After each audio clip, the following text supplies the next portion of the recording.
Greetings, weirdlings. I'm Danni Danger, and I just finished Marvel's Daredevil on Netflix, and I loved it. And I'm going to tell you about it in a spoiler-free review that is going to be very, very difficult because I want to spoil this, but I'm not going to because I like you. So I am going to do a whole spoiler reel of just facial expressions that I made while watching the show.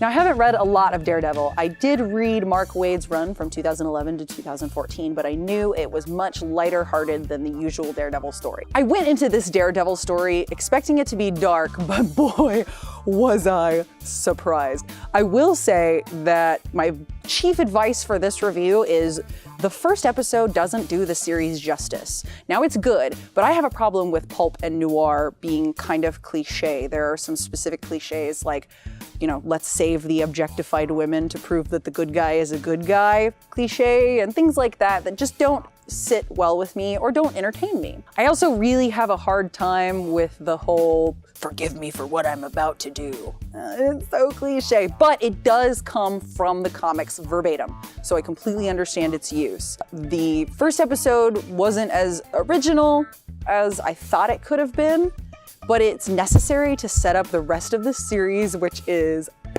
whoa. It's really, really dark.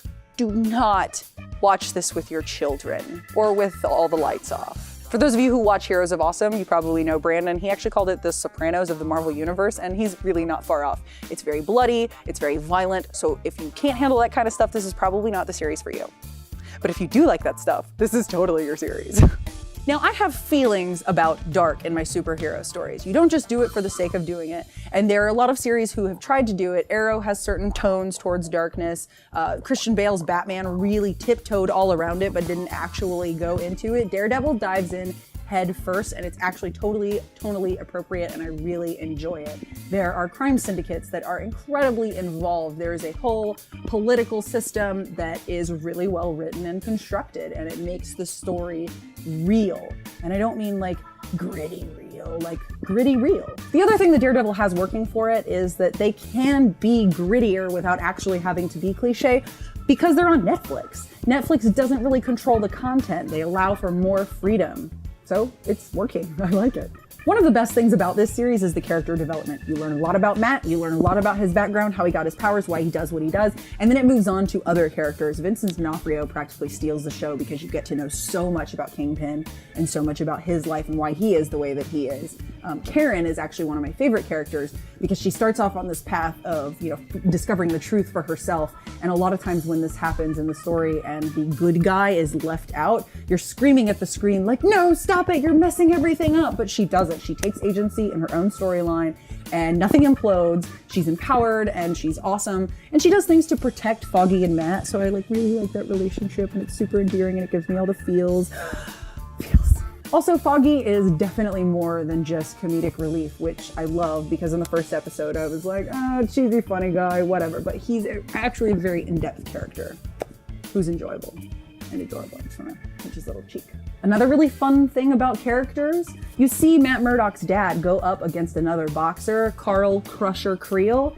Yes, that is Creole from Agents of S.H.I.E.L.D. He is the Absorbing Man. How cool is that? Might I emphasize again that the series is not for children, and that's one of the things that makes it so cool. There's this debate out there that, you know, when a superhero comic or a property is coming up, that we owe it to the kids to keep it clean and to keep it good and appropriate for them. And I've even made that argument sometimes, but let's face it, that argument is crap. Some stories just need to be told in a more adult frame of light because there are things that you can't explore in a child's story. It makes it more interesting and compelling and exciting, and some stories are just better that way. And this dark tone gives me a lot of hope for, you know, Jessica Jones' Alias, because that was a really dark story and it was amazing for everything that it was. It also means that other characters with dark storylines stand a chance of coming out onto the screen, like Moon Knight or Punisher, or my favorite, Ghost Rider Robbie Reyes. Seriously, if the Fast and the Furious can make like 7 movies because it's a niche market, you can at least get 2 Ghost Rider movies out of Robbie Reyes. I mean, just at least 2. Another exciting thing about Daredevil is it's the first in an installment that's going to eventually become the collected editions of like the Defenders. So you've got the team set up of him, Luke Cage, Jessica Jones, and Immortal Iron Fist Danny Rand. Daredevil's also really significant for representation purposes.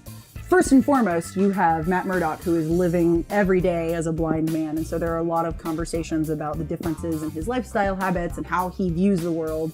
And even though I don't know of any blind people who have come forward and said that they have extrasensory superpowers, there's still a lot of compelling conversation just to open up people's eyes about the differences in lifestyle out there. The other really great representative thing about Daredevil is that it's the first in an installment series of a team that is just more diverse. I mean, you've got DC over here kind of building a Justice League in the Arrow universe that has characters that are representation-wise sort of interchangeable, whereas, you know, you have Danny Rand, who may or may not be of Asian descent, but that is a different episode. You've got Jessica Jones, you've got Luke Cage, and, you know, Daredevil.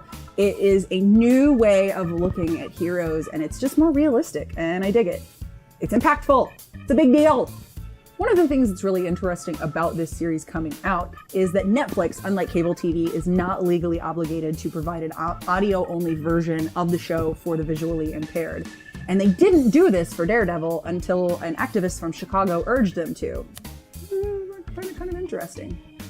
I got to the end of Daredevil and loved it so much that, I needed more. So I picked up Brian Michael Bendis and Alex Maleev's run on Daredevil, and it's really great, and it starts off with a story featuring Ben Urich, which is wonderful. You should read it. Check it out.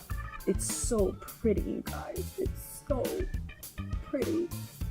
Have you gotten all the way through Daredevil? Have you at least watched the first episode? Do you want to watch it? Tell me down below in the comments section, where we like to hear your words, your thoughts, your opinions. Also, be sure to like, share, and subscribe. If you dig this video, we do this all the time. We would like your help out there into the world and spreading our message of comic love. A special thanks, as always, goes out to Austin Books and Comics, which has a really big stock of Daredevil books. I would know. I used to have to put them all in order and stock, like really big. Really big.